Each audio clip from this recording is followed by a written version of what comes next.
ओम शांति। प्यारे मीठे भाइयों बहनों, गुड मॉर्निंग। आज के सत्र में आपका बहुत बहुत स्वागत है। आज पॉजिटिव थिंकिंग क्लास, मुरली क्लास है ना, जो भी स्पिरिचुअल क्लास जो भी कह लीजिए, हम लोग आज रोज़ ब्रह्मा कुमारी ईश्वरीय विश्वविद्यालय में रोज़ पढ़ाई पढ़ते हैं। एडमिशन लिया हुआ है हम लोगों ने। इसमें कोई एडमिशन चार्ज नहीं है। आप भी ब्रह्मा कुमारी सेंटर, अपने नज़दीकी सेंटर पर जा कर के रोज़ पढ़ाई पढ़ सकते हैं और योग का आनंद भी ले सकते हैं, राजयोग का। तो कल की मुरली के दो शब्द थे, महावीर और कमज़ोर। बाबा क्या बोले? अंत समय बहुत हलचल की स्थिति है, महावीर बनना है। हाँ मीठे बच्चे, बाप आए हैं बेहद की जागीर देने। ऐसे मीठे बाबा को तुम प्यार से याद करो तो पावन बन जाएंगे, कोई दिक्कत नहीं है। माँ बाप क्या करते हैं? बच्चों को प्यार से प्यार करते हैं कि नहीं? अब बच्चे भी मम्मी को क्या करते हैं? प्यार करते हैं कि नहीं? तो बाबा को भी क्या करो, बाबा भी मेरा कौन है?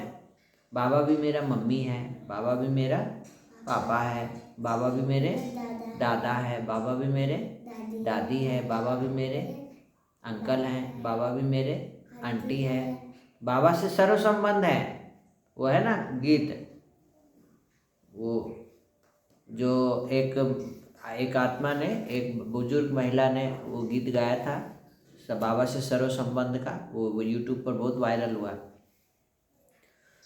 बाबा कहते विनाश का समय जितना नज़दीक आता जाएगा उसकी निशानियां क्या होगी? सबको मालूम पड़ जाएगा कि मेरा बाबा आ गया। अब नई दुनिया की स्थापना, पुरानी का विनाश होना है। बहुतों को साक्षात्कार होगा। अंत समय अखबारों द्वारा मैसेज जाएगा, बहुत निशानियां दिखेंगी, लोगों को साक्षात्कार होने लगेंगे, सेंटरों पर भीड़ होने लगेगी, लोग समय के महत्व को जानेंगे। क्यों? क्योंकि विनाश उस समय सीन चल रहा होगा, तो वैराग्य आएगा, है ना। जो लोग, जैसे स्कूल में बहुत लोग पढ़ाई करते हैं ना, तो पढ़ाई करते हैं, जो लोग होमवर्क नहीं बनाता है उसको मिस क्या बोलती है? डांटती है ना। बहुत जगह तो पिटाई लगता है, छड़ी रखा रहता है। एक दिन होमवर्क नहीं बनाए, 2 दिन नहीं बनाए, लेकिन पिटाई के बाद फिर बनाते हैं कि कल फिर पिटाई लगेगा, बना लो। डांट मिली है तो कल फिर डांट मिलेगा, बना लो। तो कुछ लोग डर से बनाते हैं। तो वही डर वाला जो माहौल है, विनाश का समय है। लोग डर जाएंगे, और डर जाएंगे तो फिर बाबा के श्रीमत का पालन करने लगेंगे, बाबा के श्रीमत पर चलने लगेंगे, भगवान को याद करने लगेंगे। अभी तो मोह माया में सब बिजी हैं। अभी बाबा कह रहे हैं अब नहीं तो कभी नहीं, समय बहुत कम है मीठे बच्चों, मुरली सुन लो, है ना। बहुत गई थोड़ी रही, थोड़ी की भी थोड़ी रही, मुरली सुन लो। भगवान आ गया है, परम धाम से अवतरित हो गया है पढ़ाने के लिए, मुरली सुन लो, पढ़ लो। तो ये बाबा ने कल हम बच्चों को कहा कि बच्चे तुमको तीव्र पुरुषार्थ करना है, बाबा के फरमान पर चलकर पावन बनना है, आप समान बनाने की सर्विस करनी, सबको बाबा का परिचय भी देना है। यहाँ वनवाह में रहना है, अंतिम हाहाकार की सीन देखने के लिए क्या बनना है? महावीर विक्रम बजरंगी, कुमति निवार सुमति के संगी। मीनिंग निकालिए। महावीर, विक्रम, विक्रम विक्रम माने कर्म नहीं, विक्रम वाला कर्म नहीं करना है। बजरंगी, कुमति, कुमति निवार, सुमति के संग। तो सुमति कौन है? बाबा है, उनके संग में रहो, मुरली सुनो। और पिंजरा से क्या करना है? निकल जाना है। जीवन मुक्त स्थिति का अनुभव करने वाले सच्चे ट्रस्टी और संकल्पों को बचा लो, तो समय और बोल स्वतः ही बच जाए। तो संकल्प से ही तो क्या होता है? टाइम वेस्ट होता है। पहले तो संकल्प में आता है ना, कोई भी काम करने का या बोलने का। और अभी हम लोग 1 सेकंड बाबा को याद भी करेंगे। ये देखिए, ये क्या है? ये है 5 स्वरूपों का अभ्यास, ठीक है। इसमें बाबा ने क्या कहा देखिए, सारे दिन में 5 मिनट भी मिले तो उसमें मन की एक्सरसाइज करो। 5 मिनट में मन की एक्सरसाइज, परम धाम से लेके आओ, फिर देवता रूप को याद करो। पहले अनादि स्वरूप परम धाम, फिर देवता स्वरूप। मैं देवी हूँ, मैं देवता हूँ। फिर पूज्य स्वरूप में याद करो, फिर ब्राह्मण रूप को याद करो, फिर सूक्ष्म वतन फरिश्ते को याद करो। दिन भर में 5-5 मिनट भी निकाल करके सारे दिन में ये कम से कम 8 बार ये ड्रिल करना है। चाहे मिस हो जाए तो 1 घंटे में अनेक बार करके पूरा करना। नींद पीछे करना, सोना पीछे। पहले ड्रिल 8 बारी पूरा करके सोना, समझा? इससे क्या होगा? ये मन की ड्रिल है, एक्सरसाइज है। मन को सदा खुश रखेंगे, उमंग उत्साह में रखेंगी, उड़ती कला का अनुभव भी कराएंगी। तो ये 5 स्वरूप का ध्यान कितना बार करना है? 8 बार, ठीक है। और आज की मुरली है 10/12/2025 प्रातः मुरली। ओम शांति। बाप दादा मधुबन। आज बाबा बोले ना, मीठे बच्चे, चैरिटी बिगिंस एट होम, अर्थात पहले अपने खुद आत्म अभिमानी बनने की मेहनत करो, फिर दूसरों को कहो। आत्मा समझकर आत्मा को ज्ञान दो तो ज्ञान तलवार में जौहर आ जाएगा। अब तुम्हारे पास छुरी है, तलवार है, लेकिन उसमें धार नहीं है तो क्या होगा? कटेगा? भोथर है। तो बाबा कहते हैं कि जब भी किसी को ज्ञान सुनाते हो तो पहले यहाँ पे आत्मा देखो, हीरा के जैसा चमक रहा है। देखिए भ्रकुटी में, देखिए हीरा के जैसा। फिर सामने वाले को देखिए, उसका भी भ्रकुटी में हीरा के जैसा चमक रहा है। जब आत्मा देख करके ज्ञान सुनाते हैं ना, तो क्या होगा? ज्ञान तलवार में जौहर भर जाएगा, धार हो जाएगा, और धार से जल्दी कट जाएगा, है ना? देह भान जल्दी देह का भान जो है वो जल्दी खत्म हो जाएगा। तो संगम युग पर किन 2 बातों की मेहनत करने से सतयुगी तख्त के मालिक बन जाएंगे? 2 बातों की मेहनत करनी है, सुन लो ध्यान से, सुनो। दुख सुख निंदा स्तुति में समान स्थिति रहे। दुख रहे चाहे सुख रहे, एक समान। निंदा चाहे स्तुति, एक समान। ये मेहनत करो। कोई भी कुछ उल्टा सुल्टा बोले, क्रोध करे, तो तुम क्या करो? क्या करेगी? तुम चुप हो जाओ, कुछ नहीं करो, चुप हो जाओ। कभी भी मुख की ताली नहीं बजाओ। ताली दोनों हाथ से बजेगा ना। मान लो कि ये गुस्सा कर रहा है, ठीक? ये गुस्सा कर रहा है, ठीक? यहाँ तुम खड़ी है, ये गुस्सा कर रहा है खूब ऐसे से, तो दोनों बजेगा तब ना आवाज़ आएगा। मान लो दोनों, ये भी गुस्सा किया, ये भी गुस्सा किया, बज गया, आवाज़ आ गई। मान लो ये गुस्सा कर रहा है, ये नहीं कर रहा है, शांत है, तो ताली बजेगा? आवाज़ आ रहा है? नहीं ना, नहीं बज रहा ना, ये शांत है। तो बाबा क्या बोले? कोई भी गुस्सा करे तो क्या करो? शांत रहो, तुम चुप रहो, वहाँ से हट जाओ। हटिए। मुख की ताली नहीं बजाओ, आंखों को शिविर बनाओ, क्रिमिनल आई बिल्कुल समाप्त हो जाए, और अपने को आत्मा आत्मा भाई भाई देखो। हम सब आत्मा भाई भाई, हम है आत्मा, तुम है आत्मा, आपस में भाई भाई, आपस में भाई भाई। बाबा कहते पढ़ो पढ़ाई, नहीं किसी से लड़ो लड़ाई, छोड़ दो सब बुराई, सतयुग में पाओ। तो ये समझ के चलना है। आत्माभिमानी पहले खुद बनो, तब संपूर्ण पवित्र बनेंगे, और संपूर्ण पवित्र ही गद्दी नसीन बनते हैं। गायन और पूजन योग्य बनने के लिए स्पिरिचुअल बनो। पहले आत्मा को प्योर बनाना है ना? बर्तन धोते हैं, घर धोते हैं, घर पोंछते हैं, कपड़ा धोते हैं, लेकिन क्या आत्मा को धोते हैं? आत्मा कैसे धुलेगा? आत्मा का स्नान कैसे होगा? ये मुरली से, योग से।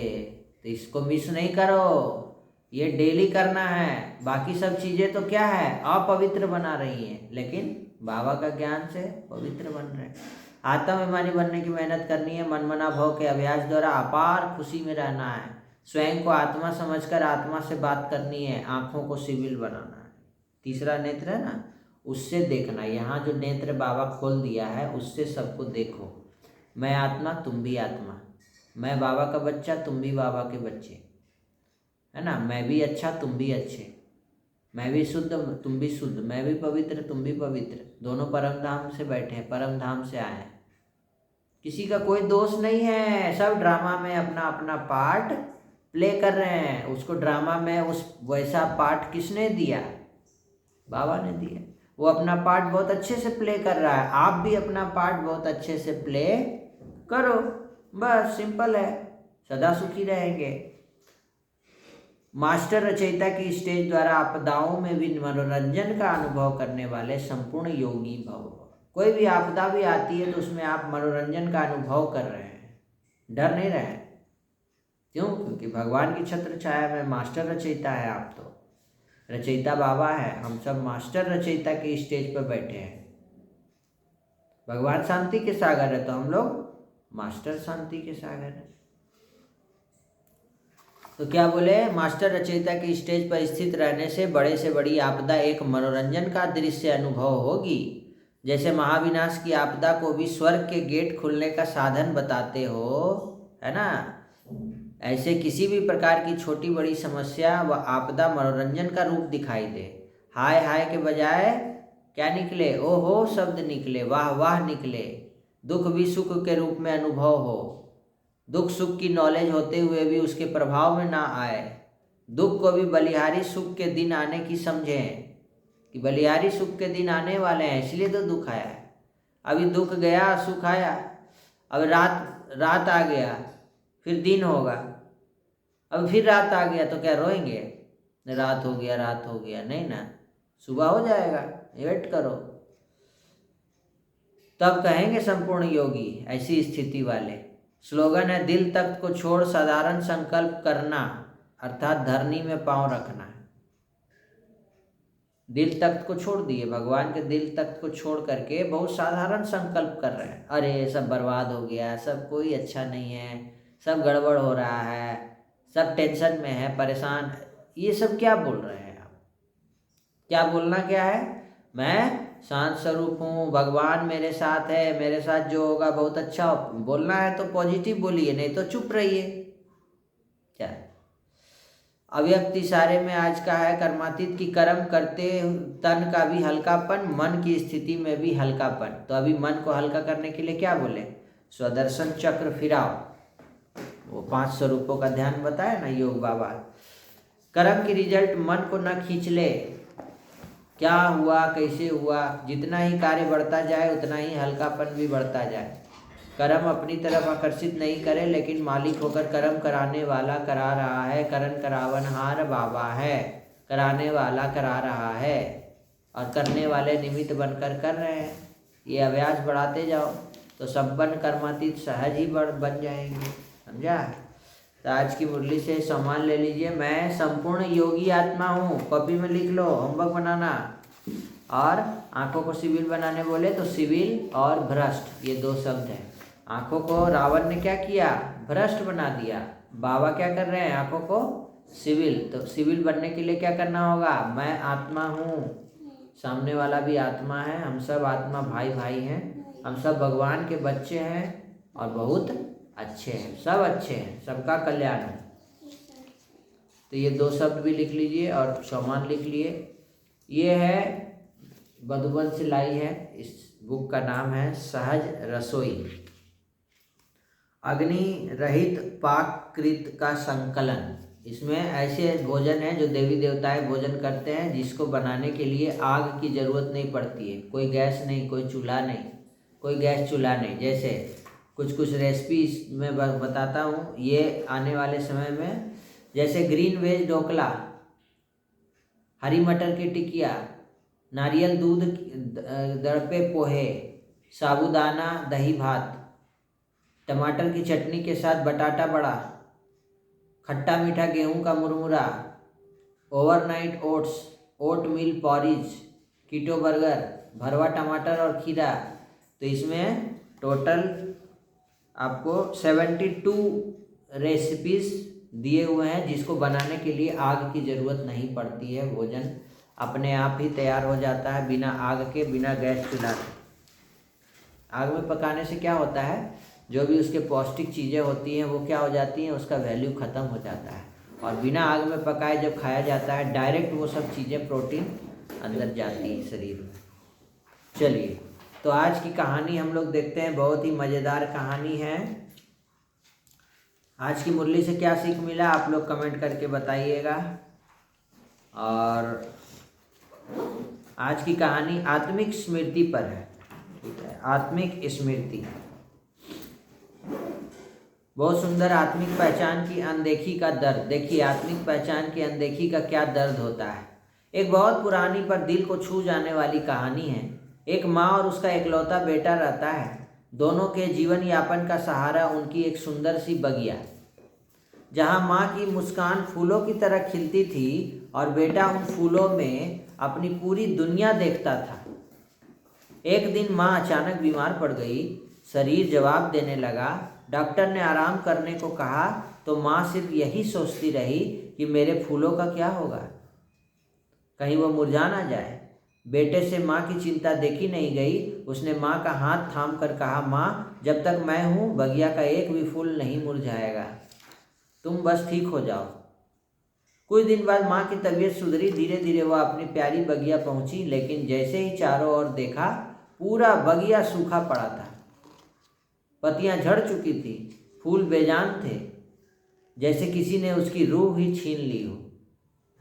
माँ का दिल कांप गया। बेटा ये क्या हुआ? बच्चा छोटा था, घबरा कर रो पड़ा। माँ मैंने हर फूल को छुआ, हर पत्ती को गीले कपड़े से साफ किया, हर पौधे से लिपट कर प्यार किया। मैंने इन्हें एक पल भी अकेला नहीं छोड़ा, फिर भी ये सूख गए। माँ की आंखों से आंसू बहे, फिर उसकी नादानी पर मुस्कुरा उठी। वह बोली, पगले पौधों का जीवन पत्तियों से नहीं होता है, उनका जीवन जड़ों में होता है। तुम ऊपर ऊपर प्यार करते रहे, लेकिन जड़ों को पानी देना तो भूल ही गए। बेटा हैरान, जड़ें कहाँ होती हैं माँ? मैंने तो कभी देखा ही नहीं। माँ बोली, बेटा जीवन की सबसे ज़रूरी चीज़ें कभी दिखाई नहीं देती हैं, फिर भी वही सब चलाती हैं, जैसे इस बगीचे की जड़ें। वह बच्चा तो नादान था, जड़ों का महत्व नहीं समझ पाया। लेकिन हम प्यारे मीठे भाइयों बहनों, उसी तरह हम भी जिंदगी भर बाहर चीज़ों को संवारते रहते हैं। बड़ा घर, अच्छी गाड़ी, महंगी पढ़ाई, ब्रांडेड कपड़े, ब्रांडेड स्कूल, पर भीतर की जड़ों अर्थात आत्मा को सींचना भूल जाते हैं। और फिर कहते हैं पता नहीं क्यों जीवन सूखता जा रहा है, खुशी क्यों गायब हो गई है, मुस्कान क्यों खो गई है, रिश्तों में पहले जैसी गर्माहट नहीं है, उदासी रहती है, तनाव रहता है, बीमार रहते हैं, गुस्सा आ जाता है। सब कुछ होते हुए भी अंदर क्या है? खालीपन है। क्यों है? क्यों है? ठीक उसी प्रकार जिस तरीके से बगीचे का एग्जाम्पल मिला, क्योंकि हम अपनी मूल जड़, हमारी मूल जड़ कौन है? आत्मा की पहचान ही भूल गए हैं। आत्मा को ऊर्जा देना भूल गए हैं, जिससे दिनों दिन आत्मा कमजोर हुई, जीवन मुरझाने लगा। अब आत्मा को चाहिए क्या और कैसे दे सकते हैं? अपना बहुमूल्य समय आप अपने आत्मा रूपी बैटरी को चार्ज करने के लिए दीजिए। यहाँ राजयोग मेडिटेशन सिखाया जाता है। इस मेडिटेशन का अभ्यास कीजिए, राजयोग का अभ्यास कीजिए और अपने आत्मा को सुप्रीम सोल परम पिता परमात्मा से कनेक्ट कर दीजिए और देखिए कि परमात्मा की लाइट मुझ आत्मा में समा रही है। मैं और अपने को सम्मान दीजिए, मैं शक्तिशाली आत्मा हूँ, सर्वशक्तिवान शिव बाबा की मैं संतान, मास्टर सर्वशक्तिमान आत्मा हूँ। इस तरीके से और भी सम्मान लेंगे और देखेंगे कि भगवान से लाइट निकलकर आपकी आत्मा रूपी बैटरी को चार्ज कर रही है। थोड़ा योग अभ्यास करेंगे तो आत्मा रूपी बैटरी चार्ज हो जाएगी, आत्मा को शक्ति मिल जाएगी। और अभी जो पॉजिटिव थिंकिंग क्लास कर रहे हैं, मुरली क्लास, इससे आत्मा को क्या मिल रहा है? पानी मिल रहा है ज्ञान का। समझे? इससे क्या होगा? पूरा बगीचा हरा भरा रहेगा, सूखा और कटीला नहीं होगा। ठीक है, तो आज की वीडियो में इतना ही। फिर से मिलते हैं कल। कैसा लगा आपको ये कहानी कमेंट करके ज़रूर बताइए। कहानी लास्ट में देखिए, पूरा वीडियो ज़रूर देखें, तभी समझ में। सभी बच्चों को भी सुनाएं, अपने अपने घर में बच्चों को पॉजिटिव लाइफ स्टाइल, राजयोगी लाइफ स्टाइल में रहने का अभ्यास कराएं।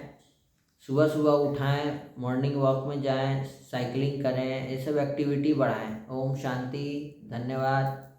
फिर से मिलते हैं कल। सबका भला हो, सब शांत रहें, सुखी रहें, निरोगी रहें। ओम शांति। बाय। और एक तो कहाँ गई?